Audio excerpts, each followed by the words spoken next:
பக்தி கிளீட்ஸ் நேயர்களுக்கு அடியேன் உங்கள் சிவயோகி சிவசக்திமான் சுவாமிகள் வணக்கத்தை தெரிவித்துக் கொள்கிறேன். இந்த பதிவில் ஆடி 7ஆம் நாள் வியாழக்கிழமை வருகிறது. நம்ம ஆடி 1லேருந்து ஆடி 32 வரைக்குமே ஒவ்வொரு நாளுக்கு உண்டான விஷயங்களை, பரிகாரங்களை வீட்டிலிருந்து செய்யக்கூடிய எளிமையான பரிகாரங்களை சொல்லி வருகிறோம். இதை நீங்கள் கவனமாக கேட்டு நடந்தீர்களானால் உங்கள் வாழ்க்கை சிறக்கும், எல்லா நலமும் பெற்று வாழப் போறீங்க அப்படின்னு சொல்லி இந்த பதிவில் ஆடி வியாழக்கிழமை என்று வியாழக்கிழமை குருவுக்குரியது.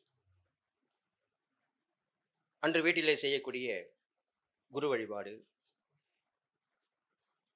குருவுக்கு அதிதேவையான முருகப்பெருமானுடைய வழிபாடு,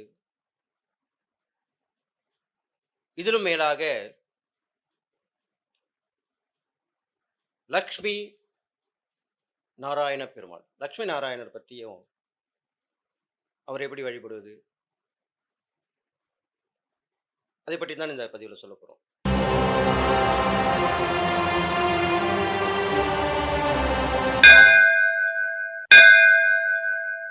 மகளாமுகி வித்மிக சம்பின் தன்னோ தேவி பிரஜோதயாத். ஆடி வியாழக்கிழமையிலே எப்பொழுதுமே ஆடி மாதம் அம்மன் மாதம் என்று சொல்லியிருக்கிறேன். அதிகாலையில் எழுந்து ஸ்நானம் செய்து விட வேண்டும்.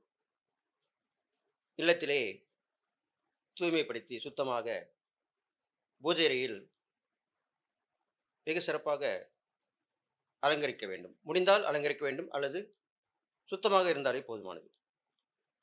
எப்பயுமே பார்த்தீங்கனாலே ஒவ்வொரு வீட்டிலுமே வாரம் ஒரு முறை வெள்ளிக்கிழமை விளக்கேற்றி சிறப்பான வழிபாடுகள் செய்வார்கள். தினசரி வழிபாடு செய்வார்கள். இருந்தாலும் வெள்ளிக்கிழமை அன்று விசேஷமான வழிபாடு செய்வார்கள். அப்போ என்ன பண்ணுவாங்க, அதுக்கு வியாழக்கிழமையில தான் விளக்கெல்லாம் தேய்ச்சி, ஏன்னா வெள்ளிக்கிழமை விளக்கு தேய்க்கக்கூடாது. அது காமாட்சி அம்மா விளக்காக இருந்தாலும் சரி, குத்து விளக்காக இருந்தாலும் சரி.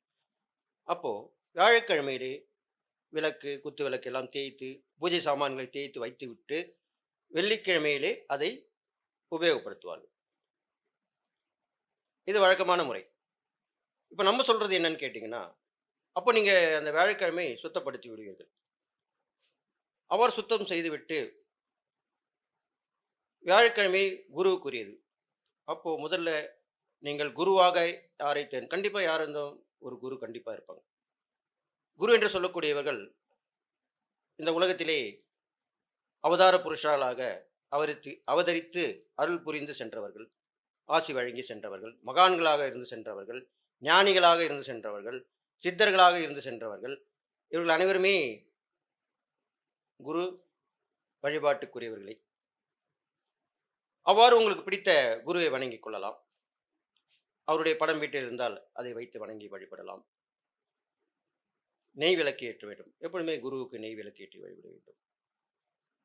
அதுக்கு அடுத்தபடியாக வியாழக்கிழமையிலே குருவுக்கு அதிதேவதையான முருகப்பெருமானை வைத்து வழிபடலாம். வள்ளி தெய்வானை சமேத முருகப்பெருமான் படம் இருக்க வேண்டும். அதற்கும் பொட்டிட்டு பூ சாற்றி நெய் தீபம் போட்டு வணங்கி வழிபட்டு வரலாம்.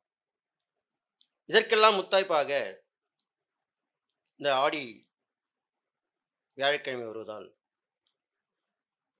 லக்ஷ்மி நாராயண பெருமாள், லக்ஷ்மியுடன் கூடிய பெருமாள். எப்பயுமே ஒன்று தெரிஞ்சுங்க, பெருமாள், லக்ஷ்மி, ராமர், விஷ்ணு யாராக இருந்தாலும் அவருடைய மார்பிலே லக்ஷ்மி விளங்கப்படுகிறார் என்றது ஒரு ஐதீகமாக சொல்லப்பட்டு வருகிறது. இருந்தாலும் லக்ஷ்மியுடன் கூடிய உருவத்தோடு லக்ஷ்மியுடன் கூடிய பெருமாளை வழிபடுவது மிக மிக சிறந்த வழிபாடாகும். இப்போ லக்ஷ்மி நாராயண பெருமாளை வழிபட வேண்டும் அன்றைய தினம். அப்போ என்ன பண்ணணும்னா, லக்ஷ்மி நாராயண பெருமாள் வீட்டில் இருந்தால் ஓகே, இல்லைன்னா கடையில் வாங்கி வச்சுக்கணும்.